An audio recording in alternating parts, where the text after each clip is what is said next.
અમરેલી જિલ્લાના રાજુલા પંથકમાં અવિરત વરસાદના પગલે ધારેશ્વર ગામ નજીક આવેલ ધાતરવડી એક ડેમ છલકાઈ જતા સમગ્ર વિસ્તારમાં ખુશીનો માહોલ છવાયો છે।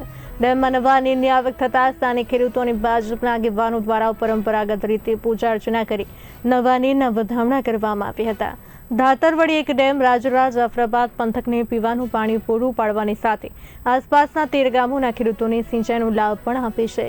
સ્થાનિકોએ સરકાર સમક્ષ ડેમની ઊંચાઈ વધારવાની માંગ કરી છે, જેથી ભવિષ્યમાં વધુ પાણીનો સંગ્રહ થઈ શકે અને ઉનાળામાં પણ પાણીની પૂરતી ઉપલબ્ધતા રહે। આજરોજ ધાતરવડી ડેમ લગભગ બન્યો ત્યારથી ખાલી નથી રહેતો। આ ડેમમાંથી રાજુલા જાફરાબાદ અને 13 ગામના ખેડૂતોને પાણી મળે છે। એમાં રાજુલા જાફરાબાદને પીવાનું પાણી મળે છે અને 13 ગામના ખેડૂતોને સિંચાઈનું પાણી મળે છે।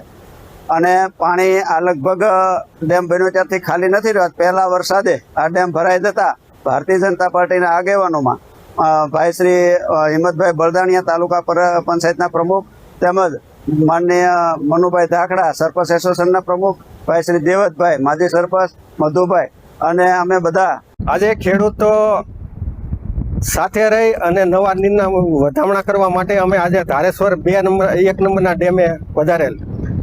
પહેલા વરસાદ અને આમ તો વાવણીનો વરસાદ ગણી અને પહેલા વરસાદે ડેમ ઓવરફ્લો થતા 13 ગામના ખેડૂતો અને રાજુલા શહેર અને જાફરાબાદ શહેરને જીવાદોરી સમાન આ ડેમ છે।